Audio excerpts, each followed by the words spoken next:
Conservative New Media viewers, Jeremy Lin fans around the world, and LA Lakers fans around the world. What is up? It's me, PFV, Paul F. Villarreal, the NBA expert, and we are here to discuss in the long video format the Lakers' 98-92 victory tonight in game number 12, the 2014-2015 regular season, over the Houston Rockets tonight in Houston, Texas. Now, Dwight Howard did not play in this game, and the reason why he did not play was he has a knee issue. But there are people who felt that Dwight maybe kind of ducked the game because of all this controversy going on with him in terms of allegations of child abuse and this type of thing. I'm not sure. We'll have to see. Looking at the stats very quickly, Kobe Bryant led the Lakers with 29 points. Jordan Hill, 16 points, 10 rebounds. Carlos Boozer, 12 points, 13 rebounds. Swaggy P. Nick Young, 16 points and 4 rebounds off of the bench. The Rockets were led by James Harden, 24 points, 4 boards, 7 assists. Kostas Papanikolaou, I'm probably not saying that correctly, 19 points and 6 rebounds off the bench. Patrick Wolverine Beverly, 15 points, 4 rebounds. Trevor Ariza, 13 points, 7 rebounds. Jeremy didn't have a great game. He finished with 3 points, 0 rebounds, 4 assists, 1 steal, 1 block shot, 5 turnovers. His plus-minus was a +5. He played 30 minutes, and he shot 1 of 5 from the field. The only made field goal he had in the game was a three-pointer. But as I said in the short video, and I definitely would suggest if you want to enjoy this game fully, you go and listen to the short video because it's a lot of fun there. This game wasn't about statistics. It was about winning. And the Lakers, this was a great win. Definitely the best win of the year. You're coming on a back-to-back situation. You played last night.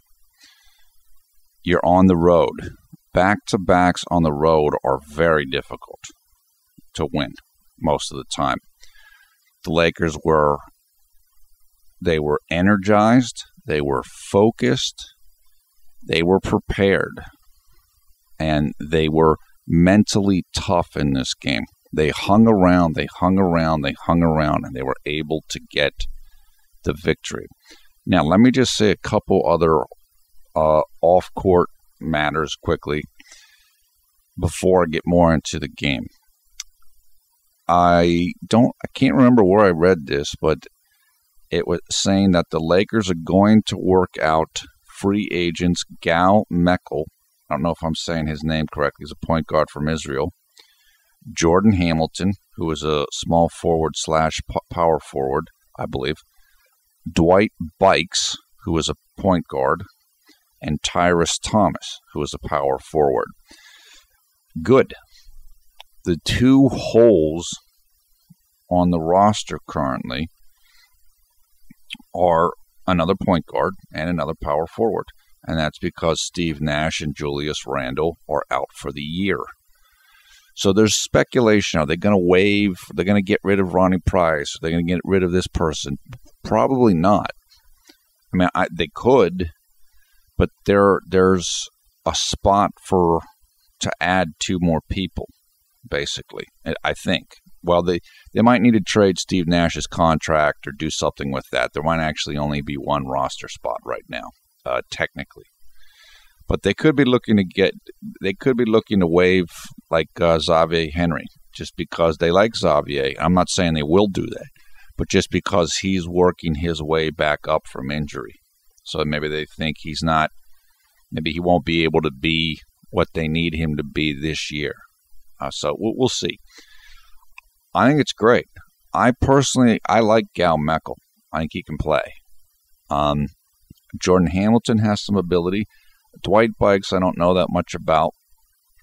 Tyrus Thomas, at least in the past, was a very good athlete.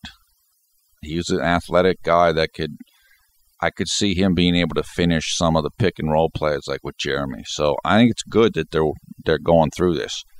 The team needs more talent and they need more depth, because if there's injuries like has already been happening, then you need to have enough guys to at least play a first unit and a second unit. And sometimes that's been difficult for the Lakers this year. I was also asked by SW Cal, how can the Lakers improve their defense, particularly on three-pointers? Well, you saw it tonight, particularly with Jeremy. A lot of what you have to do on defense to defend the three-point line is you have to close out. You have to run at shooters. So a lot of it's effort and energy.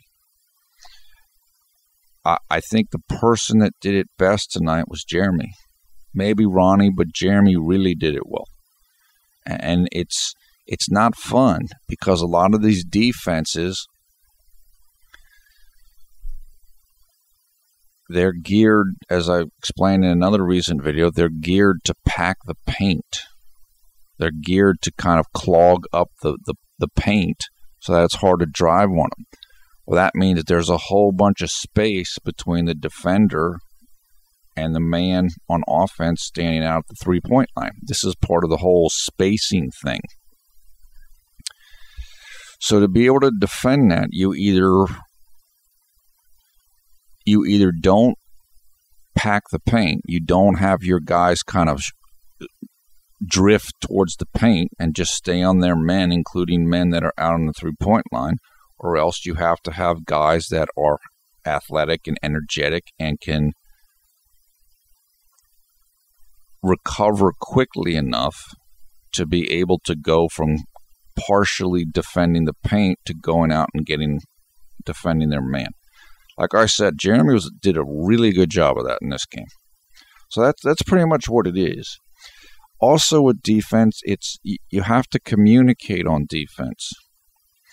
You have to let your teammates know what you're doing, when you're going to switch on a play, where the ball is, different things. Particularly on sequences like pick and roll, where there are multiple choices. Are you going to switch? Are you going to stay with your man after the pick is set? This is where the communication is really important. And schemes also help. You have to know, well, you have to have a good plan to be able to work with the talent that you have. So if guys are not as athletic, then you need to adjust to that. Maybe you play a little bit more zone defense. Maybe you don't try to pack the paint and you just let guys kind of stay with their men, so they don't have so much ground to cover when they need to recover and get out on shooters. So there are different things that can be done. And Coach Scott he's experimenting with it.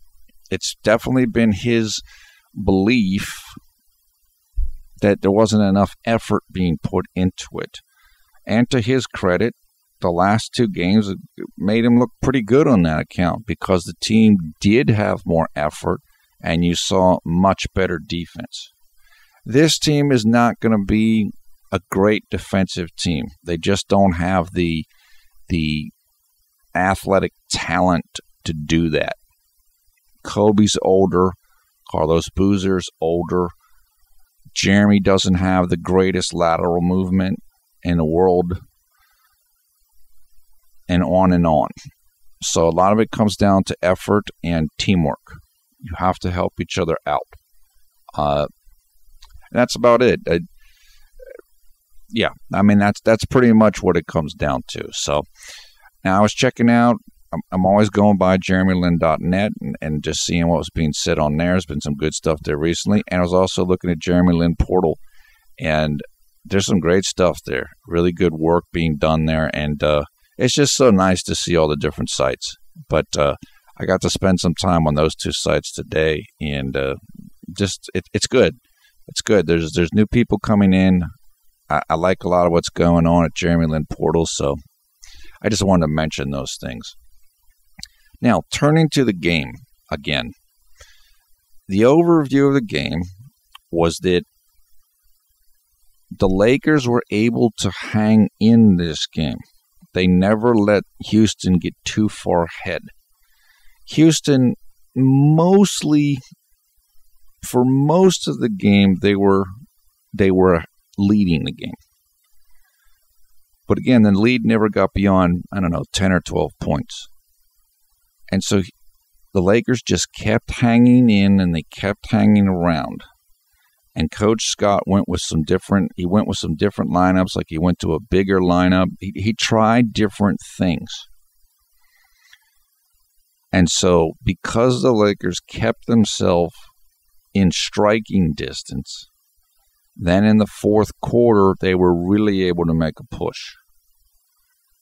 And then down the stretch of the game, essentially, Houston just messed up. Wesley Johnson made a great play against the play of the game was he made a steal against James Harden when the score was like it was either tied or maybe the Lakers were up 1 or 2. And that pretty much put all the momentum on the Lakers' side, and then they just kind of hung on from there. Lakers had terrific effort in this game on defense and also in rebounding. They out-rebounded the Rockets by 9, and they had 14 offensive rebounds to Houston's 6. That is terrific. That shows they were really committed to getting offensive rebounds. And you could see that by how aggressive Jeremy was in going after offensive rebounds. And that is not something he does a lot, because your point guard, if the point guard goes into rebound, then you might have problems in transition defense because somebody's got to be back to be the first line of defense whenever the opposition gets fast breaks. But when you saw Jeremy, he did it numerous times in this game where he went in and crashed the boards, they call it, going in and looking for offensive rebounds. And it just shows the Lakers had a bunch of energy, and they wanted to win this game badly. And it showed. It really paid off for them. Now, they definitely benefited from Dwight Howard being out. Still, Houston, I said this recently, they're not as good as their record. In my opinion, they've had an easy schedule, one of the easiest in the leagues up to this point. They're good. And they came into this game with the top-ranked defense in the league. Now, when you take Dwight Howard away from that, the defense is going to go down considerably. But they played some fantastic defense tonight. Patrick did a real nice job against Jeremy for a lot of this game. And you can see how well Houston defends the pick and roll. Yes, they were double teaming. They were double teaming Jeremy quite a bit. They really wanted to slow him down. But when you run a pick and roll, and then the big man ends up a lot of times having to guard the point guard or little man coming off of after the screen is set for that little man. Houston's very aggressive with it. And they can not. There's a lot of big men in teams that are not good at that, like the Lakers, unfortunately, although they were okay with it tonight. But Houston's very, very good at it.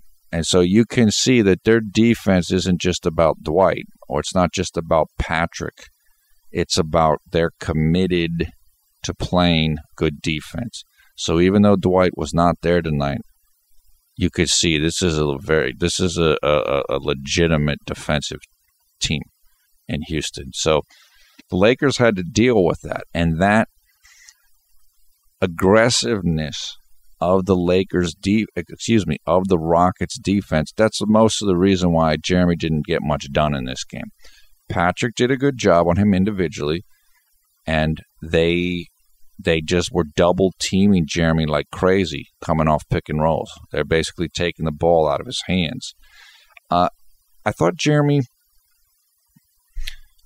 he was a little too over-eager early in this game. I think that's why he got some of the turnovers, but he did hit that. He hit a three-pointer early, so he was juiced up. He was ready for this game, but he might have been a little bit too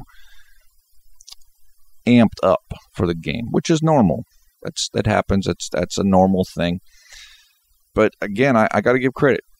Patrick made some nice individual defensive plays against Jeremy, and so they were able to contain Jeremy. But the good thing with Jeremy in this game was he just kept going, and he was a net positive. He had a plus minus was a +5. So the Lakers were able to outscore Houston when Jeremy was on the court. So he got the job done. Just as we've talked about that there are going to be games where he doesn't do well, there's going to be games when the team wins and he also doesn't do well. So it's nice to be in a situation where the team can still win even if he doesn't play really well. And so that's what happened tonight. It's no matter how good your stats are, it's always better to win than to have good stats. So I don't care that his stats weren't great in this game. I mean, I don't like it because it hurts his averages. His stats, the average per game looks a little worse, but they won the game. So it doesn't matter. It doesn't matter. Okay, let's go over some selective quarter by quarter here. I'm just going to kind of breeze through.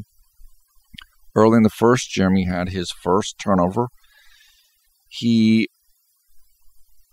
This was a really weird play. Basically, someone on Houston, and it might have been Demo, Donatas Motiejunas, I'm not sure, fell down. And they were right by the basket. And Jeremy was driving to the basket, and he basically ran into this guy on the ground. And I think he didn't want to get hurt, and probably didn't want to hit the guy. So essentially, he had to concentrate on avoiding this person, and so because of concentrating on that, he lost the ball. But it was just a fluke play. It wasn't like he did something wrong. It was like, oh wow, somebody's on the ground and I just ran into him. So it's just a weird play. Then Jeremy scored his only basket of the game right after that. And it was a three-pointer from about 30 degrees right of the top of the arc. It was great.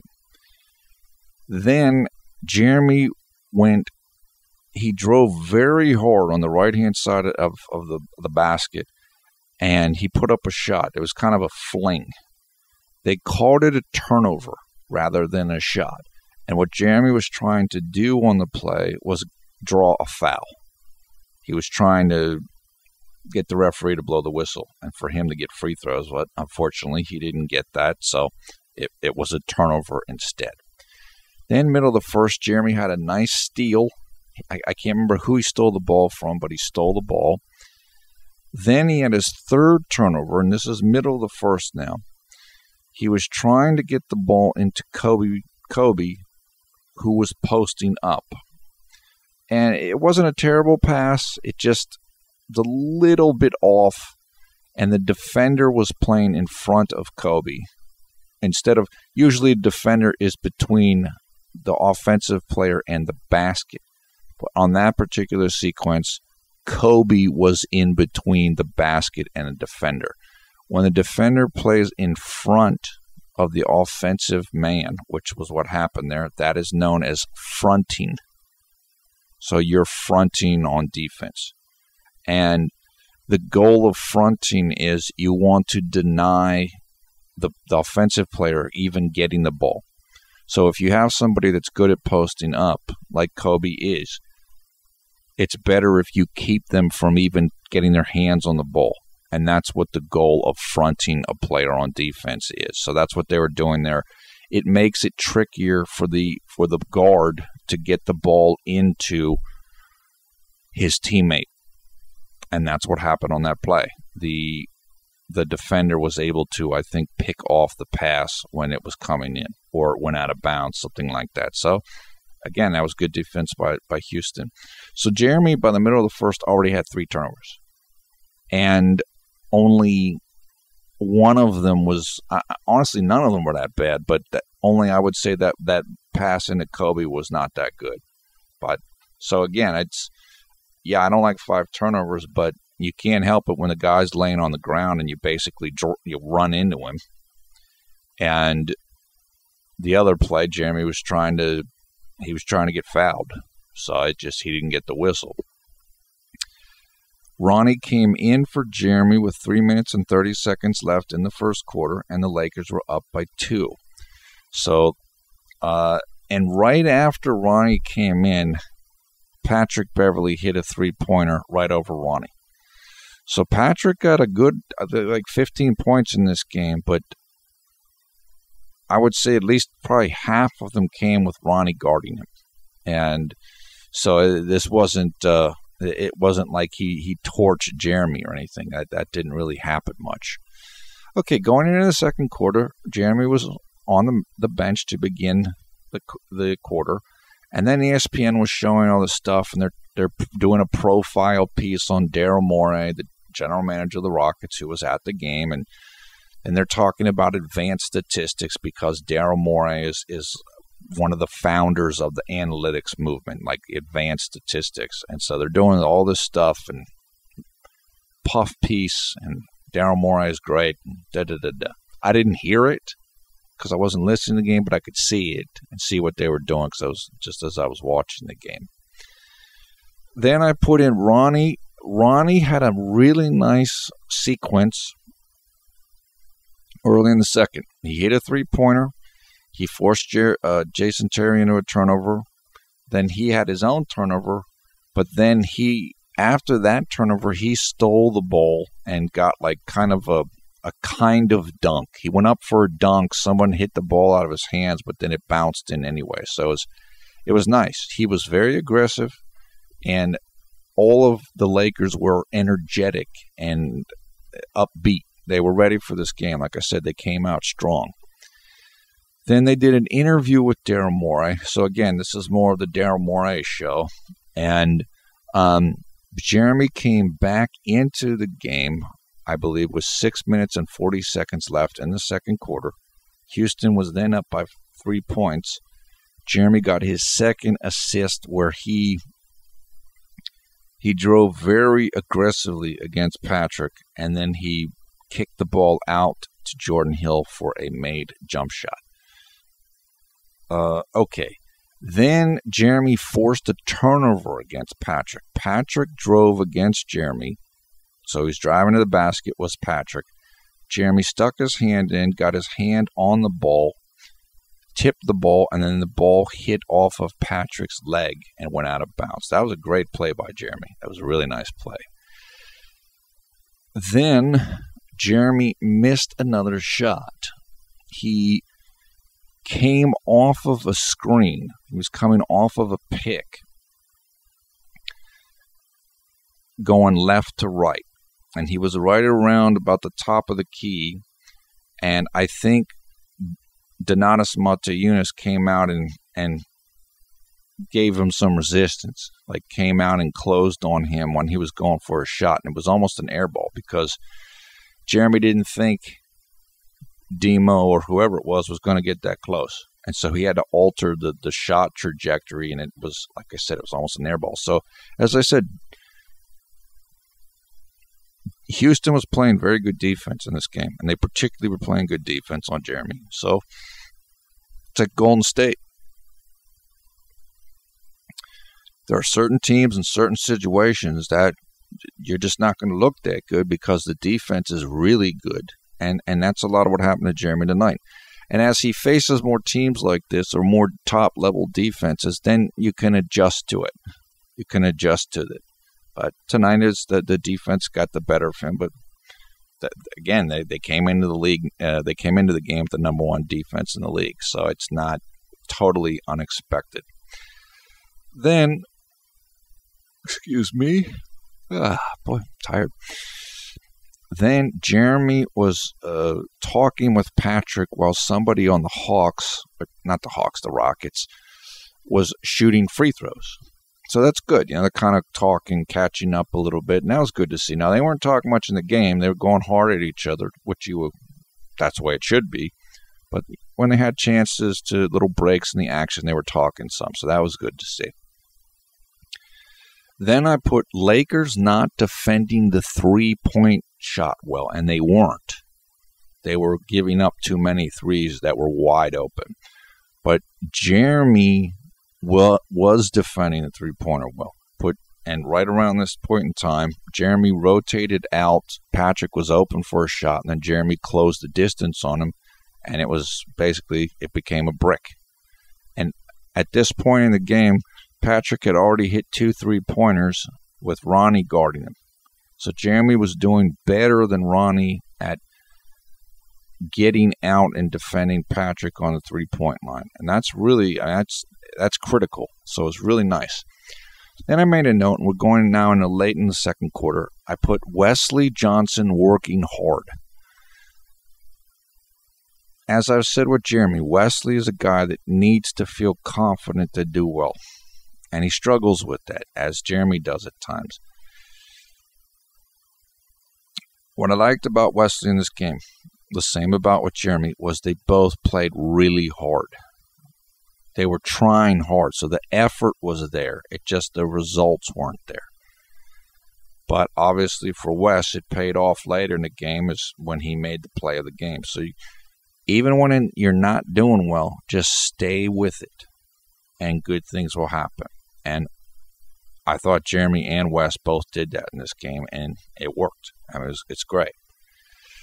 Then Jeremy collided with James Harden and Patrick Beverley both. They were guarding him, or like kind of a double teaming coming off of a pick and roll, I believe. But then he was okay, which is good to see. And then I think Harden asked him, if he was okay, whatever, which is nice. That's good. Then Jeremy had an actual air ball where I can't remember the shot. I want to say it was a little step back move. But he got by Patrick, I believe, and then Patrick kind of got him from behind, which is what Jeremy does to players all the time. So it's like Patrick got up on him or came back to him from behind, and then Jeremy had to, that might have been a play. It might actually have been Patrick coming from the front. Whatever it was, Patrick recovered really well in defense. And better than what Jeremy thought he was going to do. And so then Jeremy had to alter the shot, and it basically became an air ball. And that was just good defense. That wasn't anything that Jeremy did poorly. It was just really good defense. Then I put Houston hard defense. This is when it was very obvious that they were really stressing that they need to contain Jeremy off pick and rolls.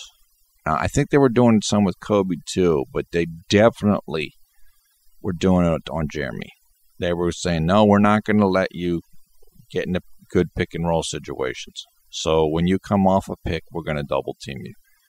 And that's what they did. And again, it did work well. It did work well. And so what Jeremy has to do is he has to be able to counter these defenses and the defensive schemes that are thrown at him. Okay, they're going to double team you off a pick and roll. Now what do you do? And this is why it's important for Jeremy to continue to work on his one-on-one moves, like on the perimeter, and to be able to shoot the ball well. It's much harder to double team somebody or to guard somebody when they can shoot from very deep.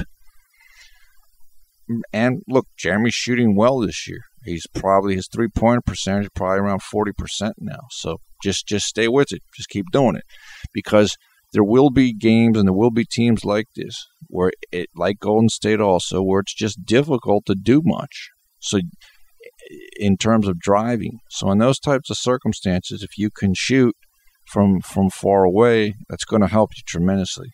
And so we'll continue to look for that from Jeremy to continue to improve that. And he is improving it and expected to improve even more. Then Jeremy's playing some nice defense. He was nice help defense to shut down James Harden going on a drive where he kind of stopped him from getting further to the rim. Then Jeremy had his fourth turnover. This is again late in the second. It was very close to halftime. He drove to his left. He was looking for a little small, short pass, but Houston read it. They could see it. It was going to be a little bounce pass into the post. And Houston knew what he was going to do, and they intercepted it. So he's to work on that. Just be, again, when you're playing a really good defense like Houston's is, you have to adjust a little bit. There's certain plays that you can do against other teams that you will not be able to do against a team that's really good on defense. And so that's the adjustment there. But again, I'm not super concerned about this. Actually, I'm kind of glad that Jeremy had this experience because it keeps you sharp and you realize, okay, what do I need to do against some of these better defenses? And then if you can make that adjustment, then you'll do even better when you play against weaker defenses. Okay, heading into the third, Patrick hit a little step-back shot on Jeremy, and Patrick was trying to guard Jeremy a little bit just to, get his own little get-back, but also to keep Jeremy occupied. I mean, Jeremy's good on offense, so if you can get some fouls on him or make him work on defense, then you can maybe wear him down a little bit. So then Jeremy had his fifth and final turnover of the game. And I thought this was a really, really bad call. And there was a terrible call in last night's game. And I know Ito, Amir, and others are saying Jeremy's not treated fairly by the refs. Yeah, I think there are times where that's true. And this was one of them. What happened was Jeremy was called for a charge. He was going up the right-hand side of the court at right about mid-court. And he caught a pass. So somebody was giving him the ball while he's running. He caught the pass and he turned around and the defender was stopped right in front of him. And so then the defender fell down and it was called a charge. The problem with calling that a charge,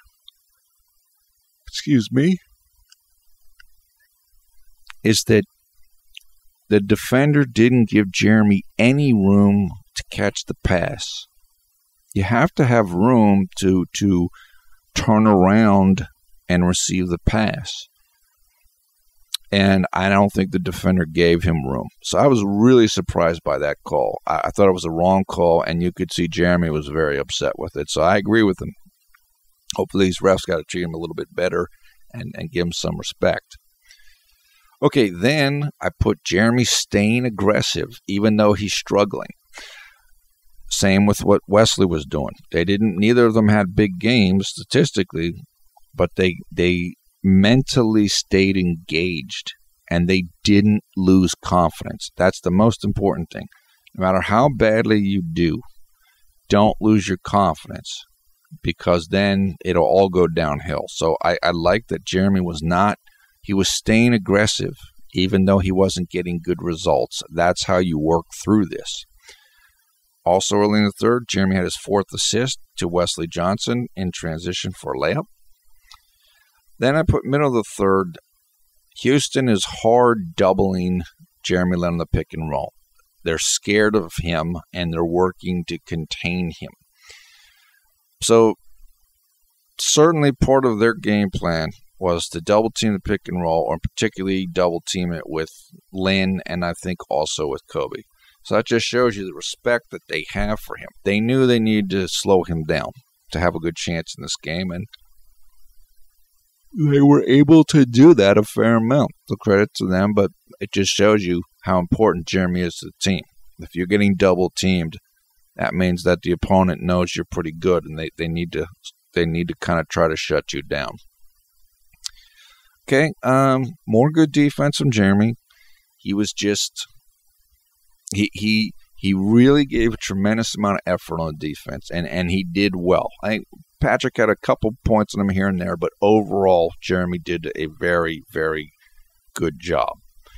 Now, heading to, this is still middle of the third. Jeremy came out with 5 minutes and 22 seconds left, and then right around this time, Houston was on a good little run. They went up by 7 points, then they were up by 8 points.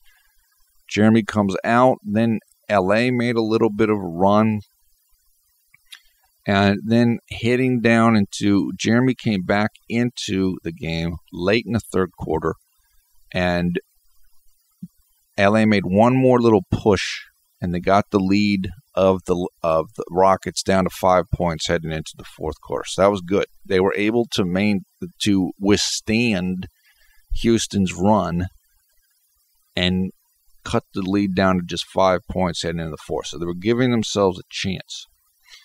Heading into the fourth, the lineup that came out on the floor for the Lakers was Ronnie Price, Jeremy, Nick Young, Carlos Boozer, and Ed Davis. So they were resting Kobe more here and going with Jeremy playing the shooting guard position, essentially, although I think Jeremy was bringing the ball up, at least somewhat.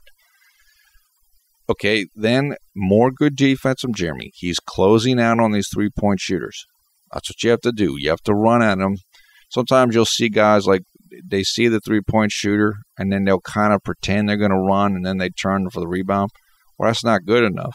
You actually have to run at the guys so that they're distracted by you and thinking about you. And Jeremy does that a lot. And it absolutely, absolutely had an effect in this game. He made some guys miss shots because he was able to close the distance on them while they were trying to shoot. And Jeremy had a really nice play. He missed the shot. It was a layup. He drove very hard to the basket, and he did what is known as a Euro step.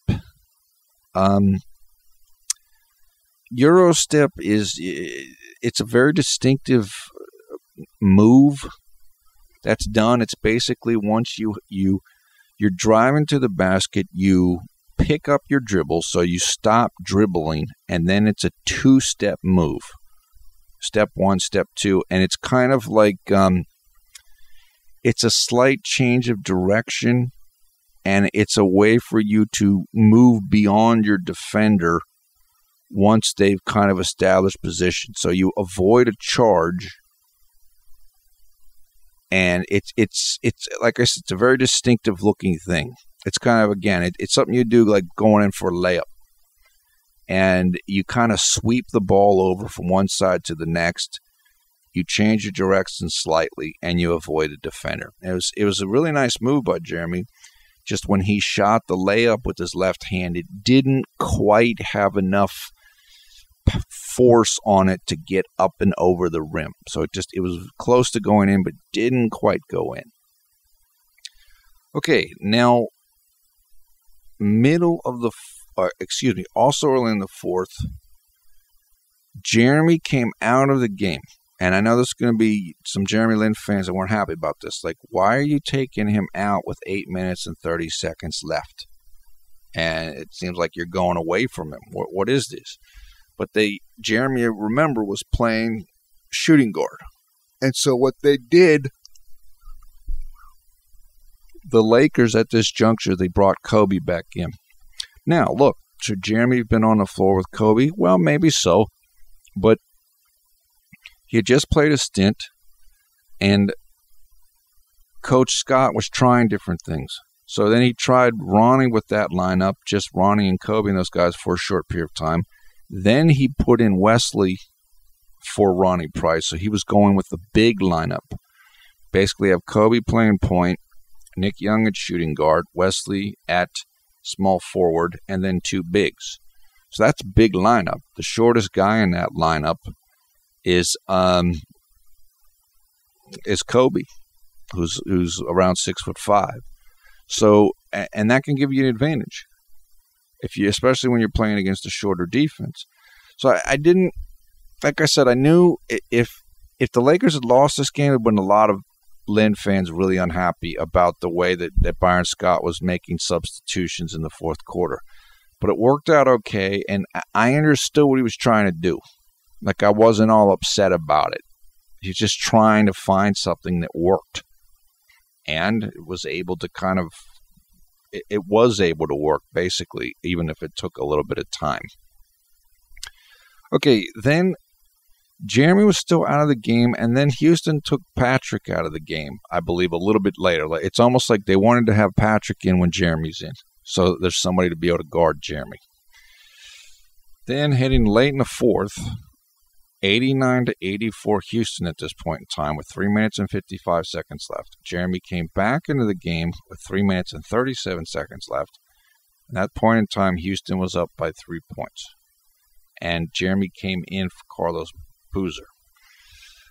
Then we headed in with about 1 minute left to play, or thereabouts. This is when, and Houston was up 1 point at this time. This is when Wesley Johnson stripped the ball from James Harden. So he stole the ball as Harden was on the butt, like where the 3-point line is, and the very center of it at the top of the circle, looking right at the basket. They were a little bit over from that. A little bit, maybe 10, 15, 20 feet away from that, going towards the left. James Harden was working there to set up a move, and basically Wes saw it, and he went for the ball. He got it, and he went down the other end and again got a layup, and I think Harden fouled him. And like I said, that changed everything. Then the Lakers were up. Wesley hit his free throw. Then Houston came down. They missed a shot. The ball was turned back over to the Lakers, and they wrapped it up. And then, very near the end of the game, with like 14 seconds left, Harden shot like an air ball three-pointer. So Harden was clearly the GOAT of the game. He basically blew it when the Lakers were up. When the Rockets were up by 1 point. So it was, from an entertainment perspective, as a Rockets disliker, I guess, because of what happened with Jeremy, this game couldn't be any better. Yeah, it'd be great if Jeremy scored 30 points, but Harden failed down the stretch, and the Lakers got a very improbable victory. And it was a close game. It didn't look like the Lakers were going to win for a substantial portion of this game. So to have them be able to come back and outscore the Rockets by 11 points in the fourth quarter on the Rockets' own home court, it doesn't get a lot better than that. So that's basically it. As you can tell, I'm a little bit tired. I've yawned by about 5 times, so I'm going to keep this relatively short for a long video. The wrap-up here is, this is the best win of the year. It doesn't matter what Jeremy's stats are because the team won.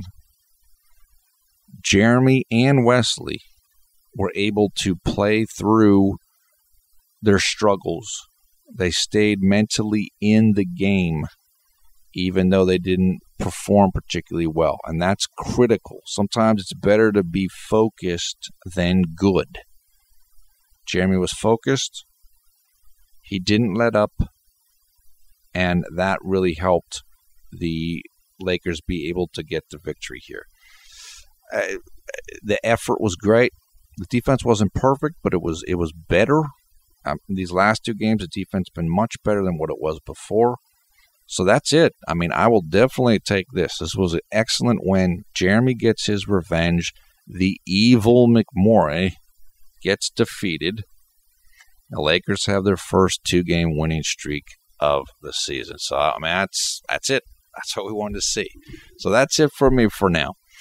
Thumbs up, thumbs down, your comments below. We'll put information in the video description below the video player so you can check out highlights of this game. And you can come and join us on Facebook in our group. And you can come and follow us on Twitter if you would like. Once again, I am PFV Paul F. Villarreal, the NBA expert. Thanks a lot for watching Conservative New Media. We strive to be the #1 Jeremy Lin YouTube fan channel. So the next game coming up is against the Dallas Mavericks in Dallas, Texas. And that game will take place 2 days from now on Friday, November 21st at 8:30 p.m. Eastern Time.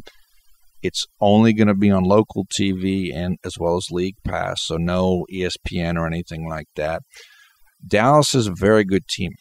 I think they're about 8-3. They're good, and the reason why they're good is because of their offense.